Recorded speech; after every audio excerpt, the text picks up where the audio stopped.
저는 오늘 성도님들과 함께 세상의 중심에서 사랑을 고민하다라는 설교 제목을 가지고 은혜를 나누고자 합니다.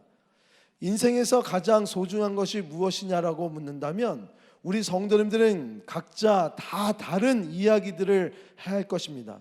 왜냐하면 우리의 관심 분야가 다 다르기 때문에 그렇습니다. 하지만 우리가 인생에서 소중한 것은 사랑이라고 얘기를 하면 이것에 대해서 우리는 다 동의를 하게 됩니다. 그만큼 개인마다 소중히 여겨지는 것은 다르지만 사랑이 우리 인생에서 얼마나 소중한지 우리는 너무나도 잘 알고 있기 때문에 그렇습니다. 사랑은 우리 근본 인생의 근본적인 가치가 되고요, 영원한 가치가 있는 것이 사랑입니다. 그렇기 때문에 우리는 사랑을 위대하다고도 표현을 합니다. 사랑 없는 인생은 결단코 행복할 수도 없고요. 이 사랑 가운데 사랑이 없이는 우리는 기뻐할 수도 없습니다. 사랑하는 마음은 누가 가르쳐줘서 생겨지는 것이 아니라 사랑은 본능적인 마음의 표현입니다. 그래서 사랑을 이루지 못한 사람들은 있을 수 있어도 사랑해 보지 않은 사람은 단 한 사람도 없다는 말이 생긴 것 같습니다. 그래서 우리 세상의 노래들 가운데 가장 공감이 많이 되어지고 유행가 탑에 오르는 많은 그 가사들을 잘 살펴보면 다 거의 대부분 사랑에 대한 멜로디고 사랑에 대한 가사입니다. 왜냐하면 사랑은 모두에게 다 공감되어지기 때문입니다. 그런데요, 이 공감되어지는 이 사랑의 언어는 희한하게 많은 사람들에게 또한 가장 많이 오해되는 것 중에 하나이기도 합니다. 그 이유는 우리는 사랑에 대해서 지극히 주관적인 감정으로 이 사랑을 생각하기 때문에 그렇습니다. 서로에 대한 사랑의 대상자가 달라지고요, 이 감정적인 거기 때문에 서로에 대한 사랑의 개념이 달라집니다. 왜냐하면 주관적이고 이것은 감정적인 거기 때문에 우리는 다 그때마다 사랑의 대상자들과 사랑의 개념들이 계속적으로 달라져요. 이것들이 주관적이면서 감정적이다 보니까 내가 생각하고 있는 개념조차도 달라지면서 우린 세상의 중심에서 늘 사랑에 목마르고 사랑을 고민하며 살아가고 있습니다. 이것이 세상에서의 우리의 사랑입니다. 이렇게 세상에서 사랑을 고민하는 우리들에게 오늘 말씀은 요한 사도를 통해서 사랑이 무엇인지 직접적으로 말씀해 주고 계십니다. 그 사랑은 우리가 너무나도 잘 알다시피 하나님의 사랑이시고요, 그리고 예수님의 십자가의 사랑입니다. 그 사랑은 주관적인 사랑이 아닙니다. 예수님의 사랑과 하나님의 사랑은 감정적이지도 않습니다. 오직 한 분 하나님과 예수님과 성령님에 대한 사랑이 우리 마음속에 있는 것이 오늘 말씀이 이야기하는 그 사랑의 대상이고, 사랑의 개념은 예수님께서 보여주신 사랑의 개념은 무엇입니까? 아가페적인 사랑입니다. 모든 것을 다 내어주시는 그 사랑. 저는 이 아가페적인 사랑의 의미를 너무나도 잘 포함되어져 있는 한자어를 발견했어요. 그것은 뭐냐면 사랑 애자라는 한자어입니다. 이 사랑 애자는 단어는 사랑하다라는 뜻을 포함되어지고 있습니다. 그런데 이 사랑 애자라는 이 단어의 뜻이 사랑하다는 것으로만 끝나는 것이 아니고요, 거기에 숨어 있는 뜻은 아껴주다, 즐거워하다는 뜻도 포함되어 있습니다. 그래서 우리 동양 사람들은 이 사랑에 대해서 아껴주고 함께 즐거워하는 것이 사랑이라고 그렇게 생각했습니다. 우리는 영어로 사랑을 love라고 얘기해요. 러브라고 얘기하면 우리는 그 사랑에 대해서 육체적인 사랑과 감정적인 사랑밖에 우리는 생각할 수밖에 없습니다. 그런 면에서 우리 동양인들이 조금 더 깊이 있는 생각을 가지고 사랑에 접근했던 것 같아요. 바로 예수님의 사랑은 이런 러브보다 더 깊은 사랑, 우리를 아껴주고 우리와 함께 즐거워하는 그 사랑을 예수님께서는 보여주셨다는 사실입니다. 예수님께서도 우리에게 이 사랑을 보여주시기 위해서, 우리를 아껴주시기 위해서 어떤 모습을 보여주셨습니까? 자신을 내어주시기까지, 죽기까지 우리의 사랑을 표현해 주셨고 우리를 아껴주셨습니다. 죄의 문제를 해결해 주심으로 우리의 제한적인 시간을 하나님께서 영원의 시간으로 바꿔 주셨습니다. 자, 여기서 우리가 아낀다는 그 사랑에서 아낀다는 이 단어에서 우리가 알아야 될 것이 있어요. 그것은 뭐냐면 아낀다는 것이 우리가 한 사람을, 물체를 그 소중히 여기는 것에 대해서 아낀다라고도 얘기하지만 시간과 물질을 아끼는 것도 우리는 아낀다라고 얘기하지 않습니까? 참된 사랑은 그래서 시간과 물질과 모든 것을 상대방에게, 상대방의 시간과 상대방의 물질을 아껴주는 표현이 사랑의 표현이라는 것입니다. 예수님도 우리의 제한된 시간을 영원의 시간으로 이끌어 주셨어요. 예수님께서는 십자가의 상에서 내가 목마르다라고 얘기하면서 우리의 모든 갈증을 다 해결해 주셨는데 그 갈증에는 우리의 궁핍함의 문제까지도 다 해결시켜 주셨다는 것입니다. 우리를 늘 아껴주시고요, 우리를 기쁨의 장소로 이끌어 주셔서 함께 즐거워하기를 바라는 그런 사랑을 예수님이 우리에게 보여주셨다는 사실이에요. 그런 사랑을 우리는 받은 자입니다. 그런데 우리의 사랑은 어떻습니까? 늘 사랑한다라고 얘기를 하지만 우리가 돈을 아끼듯이, 시간을 아끼듯이 우리는 상대방에 대해서 아껴주지를 않습니다. 사랑한다고 얘기하면서 우리는 그냥 감정적인 사랑만을 이야기하면서요, 그 감정적으로 충족되어지는 사랑만을 나에게 충족시켜 주기를 원하는 그러한 사랑을 꿈꾸며 우리는 살아가고 있지는 않습니까? 사랑한다면 그 사랑하는 대상자에게 아껴주는 그 사랑을 보여줘야 되고 함께 즐거워해야 되는데 말입니다. 우리의 그런 감정적인 사랑, 이것을 세상의 사랑이라고 합니다. 세상을 사랑하는 모습입니다. 그곳에서 우리가 사랑을 고민하면서 있는 우리들에게 오늘 말씀은 사도 요한을 통해서 자녀들아 라고 이야기하고, 아비들아 라고 얘기하고, 청년들아 라고 얘기하면서 우리의 그 의식을 깨우면서 우리의 공동체를 위해서 메시지를 전달하고 있는 모습을 우리는 바라볼 수가 있습니다. 이 자녀들아, 아비들아, 청년들아는 다 우리 모두가 들어야 되는 말씀이야. 우리 공동체에게 주시는 공통된 말씀이라고 생각하시면 됩니다. 이것을 굳이 우리가 나눌 필요는 없어요. 그런데 저는 우리 교회 공동체를 생각해 보니까 이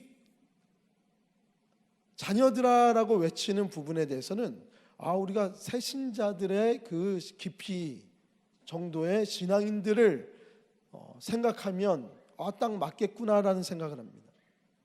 이 새신자라는 것은요, 오래 신앙생활을 했어도 하나님을 더 깊이 알고 하나님을 더 알아가는 것 안에서 내가 사명자로 깨워지지 아니하고 그냥 하나님을 사랑하는 대상자로만 생각하는 그러한 신앙인들을 이야기합니다.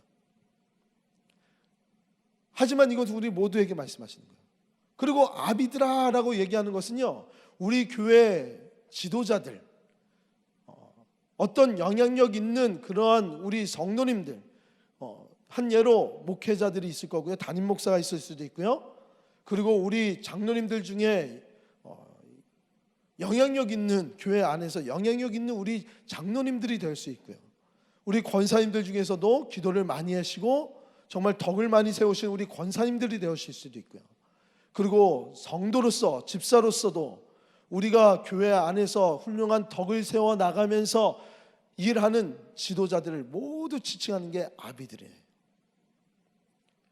그리고 청년들아라는 것은 내가 하나님 앞에 사랑을 받았으니까 이제 사랑받은 존재로만 있는 것이 아니라 사명자로서 이 사랑을 전하고 싶다라고 생각하는 모든 자들, 그러니까 우리 교회를 세우기 위해서 임직받으신 임직자들, 직분자들을 향해서 이야기한다고 보시면 됩니다. 하지만 이 이야기는 우리 모두가 다 여기에 포함되어져야 하는 것입니다. 그러니까 우리 모두가 다 귀 기울여야 돼요. 그래서 이러한 것들을 요한 사도가 이야기하면서 세상을 사랑하지 말라라고 이야기하면서 세상을 사랑하지 말아야 할 이유를 우리들에게 전하고 있어요. 그 첫 번째가 무엇입니까? 세상을 사랑하지 말아야 할 이유 12절에 보니까 너희 죄가 그의 이름으로 말미암아 사함을 받았으며 라고 하면서 우리를 사랑하셔서 아껴주시는 그 은혜를 우리가 이미 받았기 때문에 우리는 세상을 사랑하지 말아야 된다고 얘기해요. 세상에서는 말씀드렸듯이 감정적인 사랑을 추구하기 때문에 그 안에서는 우리는 영원히 마르지 않는 그 사랑의 샘물을 마실 수가 없습니다. 하지만 예수님께서는, 하나님께서는 우리를 너무나도 아끼시고 우리를 존귀하게 생각하시기 때문에 영원히 마르지 않는 그 사랑을 우리에게 허락해 주시는 거예요. 그러면서 우리 14절의 이 말씀, 12절의 말씀이 14절의 말씀과 연결이 되는데 14절의 말씀에도 아들들아 말씀을 하고 있습니다. 이 아들들아는 자녀들아라고 똑같이 해석을 하면 됩니다. 아무 문제가 없어요. 그러면서 내가 너희에게 쓴 것은 너희가 아버지를 알았으며, 예수님께서 우리를 사랑해 주셔서요, 우리를 아껴 주시사 은혜를 베풀어 주신 것이 하나가 있는데 그 은혜가 무엇이냐면 하나님을, 아버지를 알게 하는 은혜. 하나님 아버지와 우리와의 인격적인 사귐을 회복시키는 그 은혜를 베풀어 주셨다는 거예요. 즉 우리는 하나님과 우리 사이에서 끊어졌던, 단절되었던 그 사귐의 관계를 회복시켜 주셔서 새로운 관계로 이끌어 주셨는데 그 관계가 바로 하나님과 우리가 아버지가 되시고 자녀가 되는 은혜를 우리에게 허락해 주셨어요. 그와 같은 우리들이 이제 아버지가 생겼다는 사실입니다. 이 아버지가 생겼다는 사실은 우리가 거듭났다라고 이야기하는 단어랑 똑같습니다. 하나님의 자녀가 돼서 새로운 신분이 된 거예요. 우리는 이제 하나님 앞에서 예수님이 아껴주시는 그 사랑을 가지고 이제 하나님의 자녀가 된 거듭난 삶을 살아가게 되었습니다. 그런 우리들이 이제 하나님의 사랑으로 아낌을 받았는데도, 우리는 영적으로 변화를 받아 새로운 신분이 되었음에도 우리는 여전히 그 신분에 맞지 아니하는 삶을 살아가면서 하나님을 사랑한다고 얘기하고 아끼어드리지 못하는 그런 삶을 살아갈 때가 너무나도 많지 않습니까? 에베소서 2장 1절에 보면요, 너희의 허물과 죄로 죽었던 나를 살리셨도다 라는 말씀이 있습니다. 우리는 계속 죽은 자의 삶 가운데서 살아갈 수밖에 없는 사람이었습니다. 그래서 예수님이 이 땅에 우리를 아껴주셔서 시간을 드리고 물질을 드리고 자신의 모든 삶을 들여서 우리를 구원해 주셨습니다. 그래서 더 이상 죽은 자로서의 상태가 아니라 참된 하나님의 자녀로 거듭난 삶으로 우리를 건져주셨는데, 우리는 여전히 세상 가운데서 사랑을 고민할 때마다 세상의 사랑을 이야기하며 그런 사랑을 추구할 때가 많다는 것입니다. 우리는 모두요, 하나님을 잘 섬기는 자든 하나님을 섬기지 않는 자든 이 세상의 중심에서 사랑을 고민할 수밖에 없습니다. 그것은 우리의 본능이라고 말씀을 드렸어요. 사랑을 애타게 찾고 있어요. 그래서 조금만이라도 우리를 사랑하는 그 대상자가 있다면 우리는 그들에게 마음을 너무 많이 줍니다. 그래서 사기와 많은 그런 마음의 상처들을 너무나도 쉽게 우리는 당하잖아요. 이 사랑은, 세상의 사랑은 거짓된 사랑이에요. 근데 우리 믿는 사람도 똑같이 이 세상에서 사랑을 계속 고민합니다. 어떤 사랑을 해야 되는지. 우리가 고민하는 사랑은 무엇입니까? 하나님의 사랑이요. 하나님이 예수님을 주셔서 아껴주신 그 사랑을, 우리도 이제 그 사랑을 받아서 하나님을 아끼면서 살아가야 된다는 거예요. 여기서 중요한 12절에서 중요한 단어가 나타나는데 바로 이름이라는 단어입니다. 예수의 이름, 생명의 이름, 십자가의 이름, 그 이름이 이 12절에서 너무나도 중요한 단어인데 이 단어를 쓴 이유가 있습니다. 그것은 예수님의 이름, 우리는 그 이름의 값을 하면서 살아가야 된다는 것을 사도 요한은 우리들에게 말씀하고 있는 거예요. 그 이름의 값은 무엇입니까? 예수님께서 우리들에게 아낌없이 주신 그 사랑이잖아요. 그래서 십자가상에서 우리를 건져주셔서 하나님의 아들로 삼아주시사 영원한 기쁨을 우리에게 주신, 함께 즐거워할 수 있는 그 은혜잖아요. 그래서 우리는 거듭난 거잖아요. 그런데 우리는 여전히 그 사랑을 받았는데 감정적인 사랑으로 우리는 하나님을 사랑하고 있고요, 우리의 이웃들을, 하나님의 형상으로 세우신 우리의 이웃들을 감정적으로 사랑을 하고 있습니다. 나의 기분이 좋으면 우리 아내가 너무나도 이쁜 거고요, 우리 교회가 훌륭하게 부흥하면 목사가 그렇게 멋있어 보이고 이뻐 보이는 거예요. 그런데 무엇인가 나에게 조그마한 그 서운함이 생기면, 나의 아내가, 남편이, 목회자가, 우리 이웃이 그렇게 미워 보이는 거예요. 근데 하나님께서 주신 우리의 사랑은 아낌없이 주신 사랑이라 그랬잖아요. 모든 것을 다 해결해 주신 그 사랑이잖아요. 기쁨으로 인도하기까지 자신의 몸을 버리신 그 사랑이라는 거예요. 내가 화나면 화나는 대로 우리는 사랑을 고백해요. 그게 분노죠. 우리는 우리의 사랑의 표현이 그냥 사랑합니다라는 얘기만 우리의 사랑의 표현이 아니에요. 여러 가지로 보여지는 거예요. 그건 왜곡된 사랑의 표현이잖아요. 분노의 표현들. 우리는 서로 아껴주지를 않고 있습니다. 우리가 연애할 때를 떠올려 보면 돼요. 우리가 연애할 때 자신의 시간을 내어가면서 내가 좋아하는 남자친구가 종이학을 좋아할 거다 생각해서 그 종이학을 접을 수 있는 시간을 내가 대신 접어서 줘야 되겠다. 그래서 우린 시간을 내서 물질을 들여서 그것들을 다 하나하나씩 학을 접습니다. 그래서 유리 항아리에도 다 싸놔요. 저는 반대였어요. 제가 줬어요, 저희 아내한테. 저도 좀 받지 못했고 제가 항상 줬던, 그렇게 주잖아요. 그리고 남성분들은 이제 결혼을 하려면 부모님에게는 정말 인색하게 밥 한 번 안 사준 우리 아들이 여자친구 백을 사줘요. 그럼 어머니는 마음이 안 좋은 거예요. 왜 그랬니? 결혼을 해야 되지 않을까요, 어머니? 그 백을 사줘야만 사랑을 느끼잖아요. 서로 배려해주고 아껴줘야지 이 사람이 나를 사랑하는구나라는 것을 느꼈고, 그것을 느끼고 시간이 보내줘야지 우리는 결혼에 꼴이 날 수 있었던 거 아닙니까?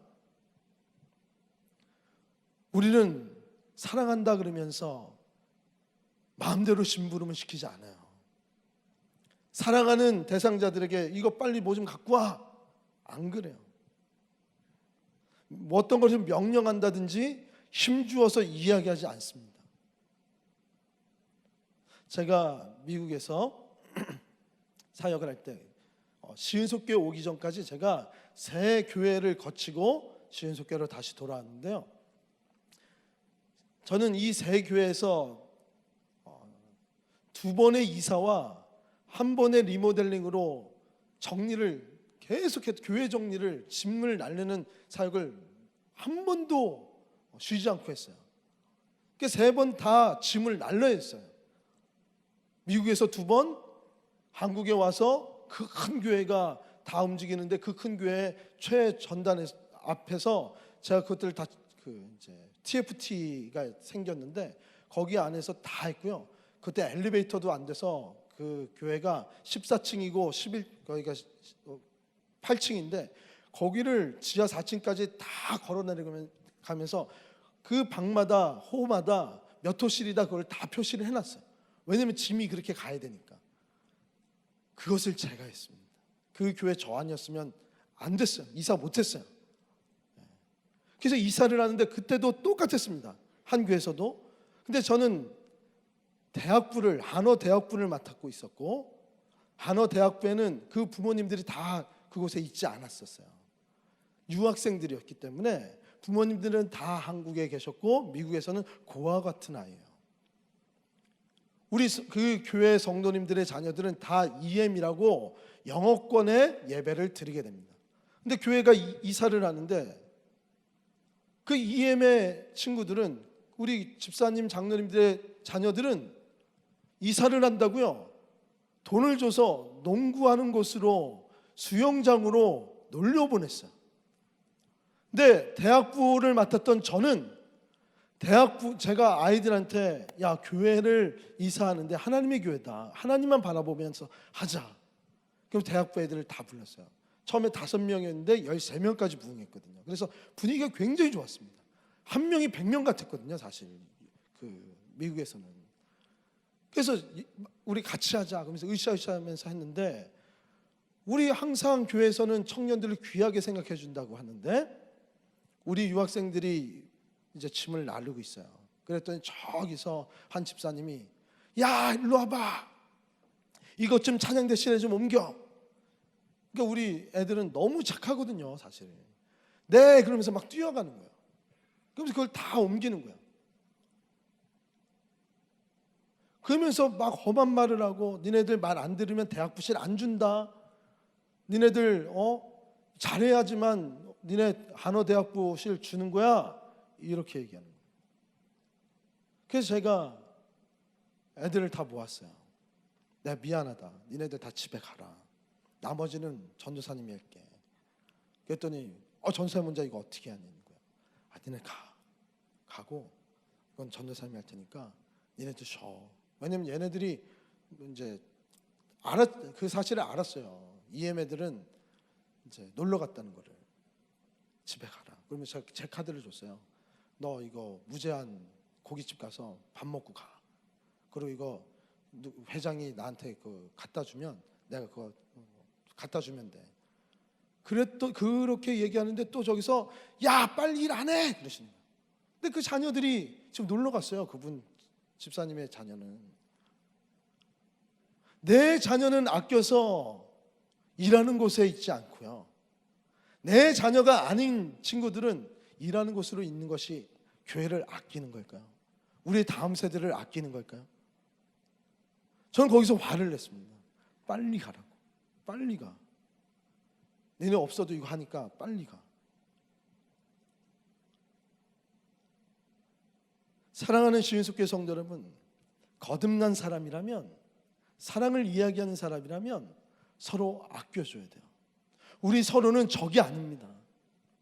우리는 서로 아껴줘야 되는 대상자예요. 아껴줘야 된다는 것은 거듭 말씀드리지만 시간을 들이고 물질을 들여서 아껴주는 거야. 이것이 사랑이에요. 근데 우리는 사랑한다고 얘기하면서 우리는 사랑의 표현을 하질 않습니다. 어제 참 많은 일이 있었습니다. 우리 교회 안에요. 교회 보일러실이 위태위태했는데 드디어 보일러가 터졌어요. 그래서 그 터진 것을 어떻게 하나 하다가 우리 장로님께서 안수집사 한 분한테 전화를 해서 동영상으로 찍어서 이거 어떻게 합니까? 이게 완전히 그냥 관이 터져버렸어요. 그 물바다가 됐죠. 계속 물은 나오고. 근데 그 집사님이 오셨어요. 드디어. 그 몸 다 젖고. 그래서 그거 뭐 불로 샥 나오는 뭐 절단기가 있더라고요. 그걸로 우리 교회 감사하게 산소통도 있었고 뭐 다 있었어요. 그래서 이거를 다시 뭐 하는 거예요. 그 쇠가 튀어나가면서 옷도 찢어지고 그냥 하시는 거예요. 그래서 2시간여 만에 2시간인가? 그 만에 교회가 뭐 긴급한 거를 다 잡았습니다. 그래서 지금 우리 본당은 이게 히터가 나오지만 영화부실이나 다른 데는 지금 나오질 않아요. 근데 다행히 오늘 따뜻해서 다행이에요. 이분이 왜 그러셨을까요? 하나님을 사랑하고 교회를 사랑했기 때문에 아낀 거죠. 교회를 아낀 거죠. 내 시간을 드렸고 물질을 드린 거죠. 그리고 또 어떤 일이 있었냐면 요즘 안수 집사님들이 참 제가 감사한 일이 많은데 몇 분이 오셔서 우리 아이들이 그 노는 곳이 있습니다. 우리 아이들의 공간이 시은속교회 많이 없어요. 놀만한 곳이 뭐 우리 유치부실 거기는 조금 어린 애들이 있고 조금 놀고자 하는 애들이 없는 거예요. 탁구장 옆에 한 실이 있습니다. 거기서 애들이 야구도 하고 담방구 같은 것도 해요. 그 담방구가 뭐라고 표현할지 저는 모르겠어요. 근데 아시잖아요, 그렇죠? 뭐 걔네들이 담방구인지 그건 모르겠어요. 막 뭐 터치하고 막 놀아요. 근데 천장을 보니까 완전히 곰팡이요. 마음이 너무 쓰인 거예요. 그거를 알치고 아침에 오셔서 그거를 다 털고 밑에 거를 다 쓸어 담았습니다. 그리고 페인트질을 다 했어요. 근데 그분들의 자녀들이 거기서 놀만한 자녀들이 아니에요. 다 컸어요.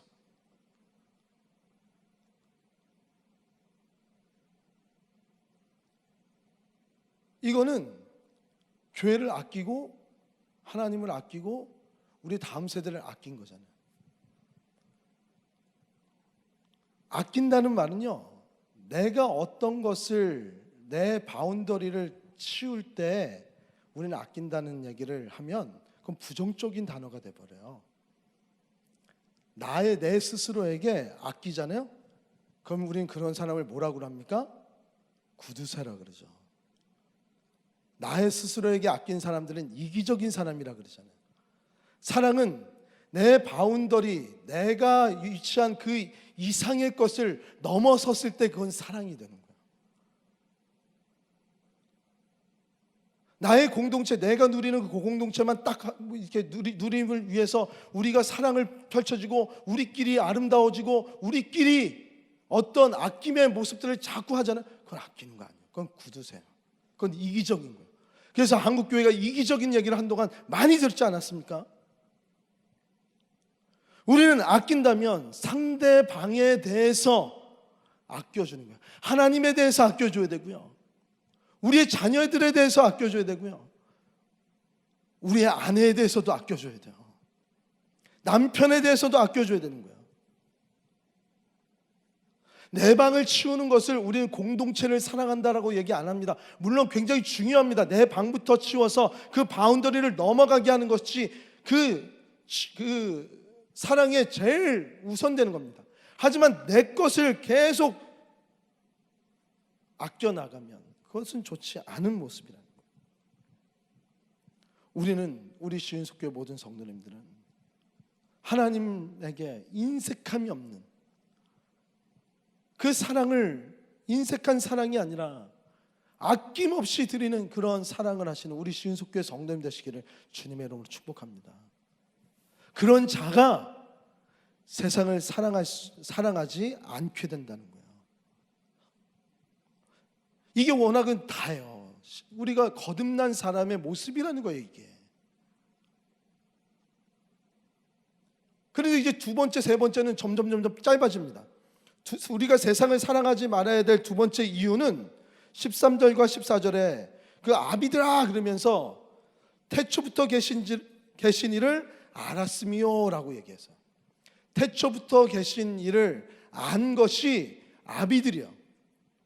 이것은 무엇을 의미합니까? 우리 지도자들이 태초자가 있다는 것을 늘 기억하라는 거예요. 태초자가 있다는 것을 기억하면 우리는 어떻게 됩니까? 겸손할 수밖에 없죠. 태초자가 이 천지를 다 창조하셨지 우리가 창조한 게 있습니까? 없습니까? 없잖아요. 우리 교회의 부흥도요, 담임 목사가 부흥시켰다 아무것도 없습니다. 담임 목사가 다른 그 교회 우리 목사님이 다른 교회 목사님들보다 교회를 조금 더 사랑하고 아끼고 헌신적으로 하는 것은 맞습니다. 하지만 부흥은 전적으로 다 하나님에게 있는 거 아닙니까? 하나님이 그 마음에 합했기 때문에 그러한 힘을 허락해 주시고 그런 부흥을 허락해 주신 거예요. 우리가 한 게 아니에요. 그것은 하나님의 영역이라는 거예요. 그것을 아는 것이 장로고, 그것을 아는 것이 목회자고, 그것을 아는 것이 지도자라는 것입니다. 그래서 우리 주위에 있는 사람들이, 우리 어린이들이, 자녀들이 실망하고 낙담하고 떨어졌을 때 그들에게 찾아가서 창조자를 기억하라고 권면해주고 일으켜 세워주고 그들을 위로하며 그들과 함께 시간을 보내는 일을 하라는 것이 바로 오늘의 말씀이에요.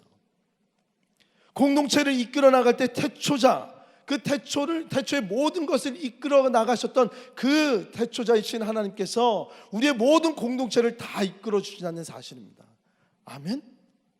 그래서 저는요, 목회자들은 정말 실수하지 않고 하나님만 바라고, 정말 우리 성도님들도 같이 그 안에서 서로 아껴주면 부흥은 어느 교회나 있다고 저는 확신하는 사람입니다. 그 부흥이 안 되는 이유는 하나님의 문제가 아니고요, 바로 우리 교회 공동체의 문제인 거예요. 목사가 무엇을 잘못했든지, 우리 성도님들이 무엇을 잘못했든지, 무엇이가 잘못이 된 거예요. 하나님은 부흥의 하나님이시고요, 하나님은 능력의 하나님이시고요, 온 세상이 다 하나님을 찬미하게끔 만드는 그런 것을 원하시는 하나님이세요. 그래서 부흥의 때가 끝났다고 얘기하는 그런 분들에게 저는 아닙니다. 하나님의 부흥의 때는, 놀라우신 하나님의 기름 부으심의 역사는 아직 시작도 안 됐습니다. 왜냐하면 가장 강력한 기름 부으심이 있고 가장 강력한 부흥의 때가 언제입니까? 종말의 때 아닙니까? 모든 민족들이 다 하나님에 대한 존재를 알게 되고, 하나님을 섬기지 않은 자들은 지옥에 가고, 하나님을 섬기며 구원받은 자는 다 천국에 오르는 그때 하나님이 명확하게 드러나는 것이 부흥인데, 아직 부흥의 때는 아직 시작도 안 됐어요. 우리 장로님들과 우리 권사님들과 우리 모든 교회 지도자들, 이제 조금 더 거듭난 삶에서 조금 더 하나님을 알고자 한 발을 더 딛는 우리들은 항상 태초자를 알고, 태초자에 대해서 갈 길을 잃어버리는 우리의 공동체들에게 찾아가서 아껴주면서, 힘있게 얘기하는 것도 아니고 아껴주면서 그들을 하나님의 길로, 창조자를 의식할 수 있도록 계속 권면하는 일을 해야 되는 거예요. 그것을 말씀하십니다. 그렇게 하면 우린 세상을 사랑하지 않을 수 있어요. 사랑할 필요가 없어지는 거예요. 그리고 세 번째로 세상을 사랑하지 말아야 될 세 번째 이유는 13절과 14절에 청년들아라고 말씀하시는 그 부분이 있습니다. 악한 자를 이겼음이라 라고 말씀하세요. 청년들은 우리 교회 모두를 다 말씀드리지만 특히 임직자분들이나 헌신자들, 직분자들을 말씀한다 그랬잖아요. 우리는 직분자들은 다 전투자가 돼야 된다는 거예요. 그리고 승리자로 세우셨다는 거예요. 우린 전투자가 됐기 때문에, 승리자가 됐기 때문에 세상을 사랑하지 말아야 합니다. 왜요? 우리가 전투를 누구랑 합니까? 세상과 하죠. 세상과 타협하면 안 돼요. 악한 자들과 우리는 전투를 선포했어요. 그리고 세상과 우리는 이미 승리한 게임을 살아가고 있어요. 그렇기 때문에 우린 세상을 사랑할 필요가 없습니다. 사랑해서도 안 됩니다. 14절에 보면 청년들아 라고 얘기하면서 전투자로 살아가는 자들이 어떤 무기를 장착해야 되는지에 대해서 얘기하고 계세요. 내가 너에게 쓴 것은 너희가 강하고 하나님의 말씀이 너희 안에 거하며 너희가 흉악한 자를 이겼음이라. 흉악한 자, 흉자를 빼도 아무 문제 없어요. 악한 자, 똑같은 사람입니다. 악한 자, 그는 사단이에요. 사단을 이기기 위해서 너희는 강해져라요. 영적인 훈련을 받아라요. 청년들은, 임직자들은 훈련을 받아야 되는 거예요. 왜? 전투자가 됐기 때문에, 승리자로 살아가기 때문에. 우리 교회는 종말론적으로 전투하는 교회라고 얘기합니다. 이것은 올레디 번나제치라는 그 종말론적인 세계관이 있는데, 그것은 너무나도 중요한 말씀이에요. 하나님의 나라가 거듭난 자들에게 이미 임했지만 이 세상 안에서 우리가 살아가고 있기 때문에 완전한 하나님의 나라는 아직 도래하지 않았다는 거예요. 그렇기 때문에 하나님의 나라의 백성으로, 신분의 상승으로, 아들로 살아가고 있지만 그 사랑하는 아들이 이 땅에서 살아갈 때 우리는 훈련을 통해서 전투를 매 순간순간 펼쳐져야 된다. 전투하는 교회가 되지 않으면요, 우리는 쇠퇴하게 됐고요. 이 세상과 더불어서 정말 뭐라 그럴까?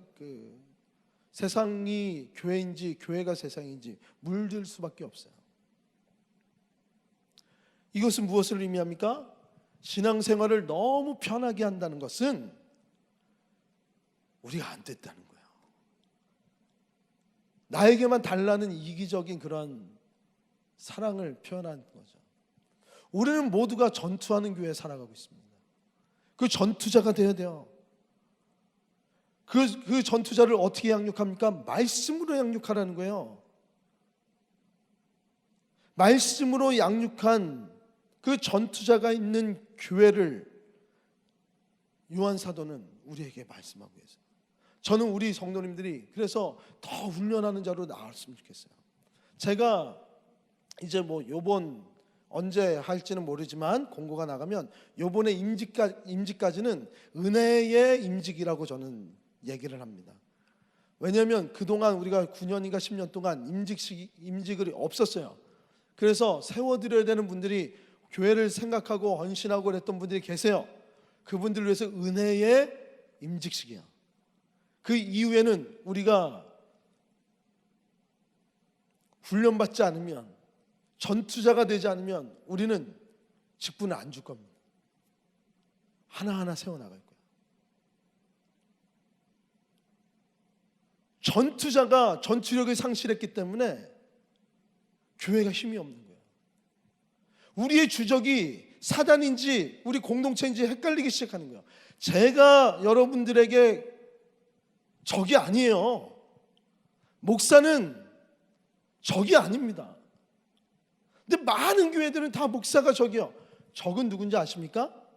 사단마귀죠. 사단마귀는 상대방을 통해서 나에게 옵니까?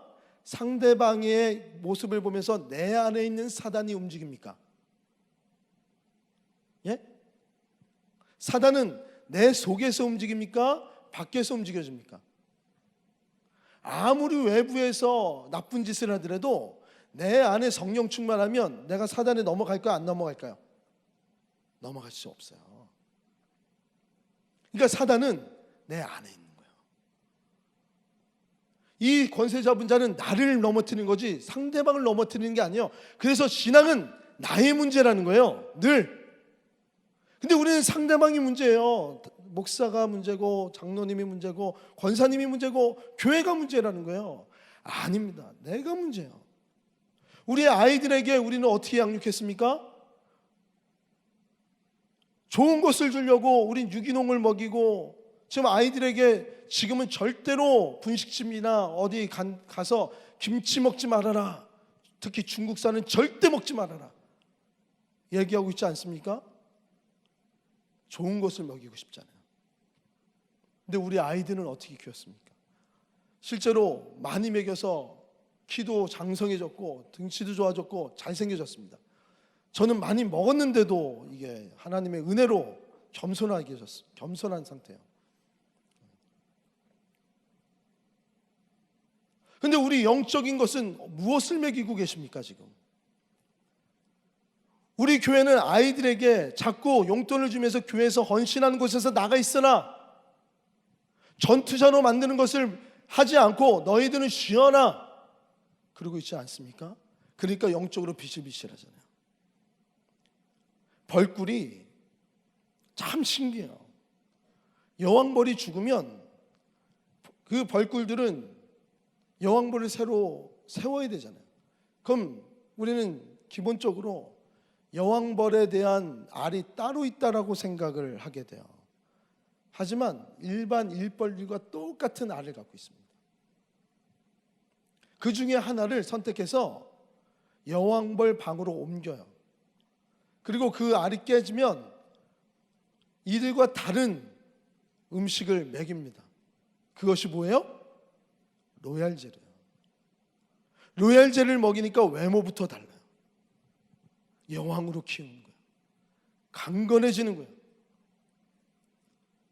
근데 우리는 아직도 우리 자녀들에게 말씀을 먹이지 않고요, 권위를 보여줬고 내 모습을 따라오라고 얘기만 했지, 이 아이들에 대해서 지금 말씀에 대한 그러한 훈련과 말씀에 대한 이야기가 가정에서부터 다 잃어버리진 않았습니까? 우리의 아이들은 전투하는 청년이어야 되는데 우리의 아이들은 이미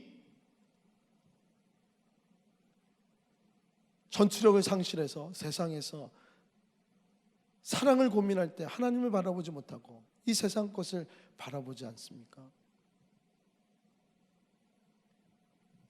우리는 성경의 지식을 많이 가지고 있는 성도를 제가 얘기하는 게 아니에요. 그런 다릅니다. 봉사만 잘하는 그런 성도님들을 양성하는 것으로 끝내자는 거 아닙니다. 우리 교회는 전투하는 교회라요, 우리의 사단 대적 그들을 짓누른 승리자를 키우는 교회가 되어야 될 줄 믿습니다. 마음의 시험 있는 자들에게 우리는 아끼면서 따뜻하게 힘주지 말고 그 사랑 안에서 창조자를 기억하게 하고 그 안에서 우리가 그들을 보듬어주는 그런 교회가 되면 얼마나 놀라운 일들이 많이 펼쳐지겠습니까? 이제 말씀을 맺겠습니다. 오늘의 말씀을 가만히 정리해 보면요, 우리는 세상을 사랑하지 말고 하나님만 사랑하래요. 세상을 사랑할 필요가 없다는 거예요. 그래서 우리는 아이들처럼 정말 신앙의 순수성을 가지고 예수님의 이름, 그것으로 거듭난 우리들, 그 이름의 값을 하면서 이 땅에 우리의 적군이 우리 서로가 아니잖아요. 서로 아껴가면서 서로 행복해하면서 기뻐하면서 같이 신앙생활을 해나가는 거예요. 그러한 신앙에 거듭난 삶에 들어온 자들은 전투하는 청년이 되어야 돼요. 훈련의 때로 들어와야 돼요. 제자훈련도 하셔야 되고요, 많은 우리 목사님들의 그러한 훈련이 많이 펼쳐질 거예요. 훈련하는 곳으로도 오셔야 돼요. 전투하는 교회로. 그리고 창조자를 기억하는 아비의 모습으로 우리는 나서야 됩니다. 제가 우리 교육자들에게 세 가지를 당부합니다. 그 중에 첫 번째, 이 세 가지 중에 하나를 어기면 우리 성도님들이 뭐라 그러든 저는 바로 아웃이에요. 우리 교회 나가라 그래요. 다른 곳에서 사역하라 그래요. 그만큼 중요한 거예요. 그 중에 하나가 무엇인지 아닙니까? 성을 내면 그래요. 화를 다스리지 못하는 목회자는 우리 교회에서 있을 수 없다는 거예요. 교육자들하고 같이 사이에서든 성도님에게든 우리는 화를 내면 안 된다. 항상 명심하라는 거예요. 결코 화내는 것을 멈추고 그 너무나도 힘들면 뒤에 와서 울으라는 거예요. 저는 이런 얘기를 아버지를 통해서도 듣고 여러 분들에게 얘기했어요. 저도 힘들어도, 저도 화가 많이 나는데 우리 원로 목사님 더 화가 많이 나시는데 참으시고 인내하시고, 우리 똑같은 겁니다. 의분도 안 됩니다. 공의로 우리가 찾을 수 있는 게 아니에요. 그건 의로우신 하나님의 영역이지, 사단을 다스리고 사단을 이길 수 있는 것은 사랑이에요.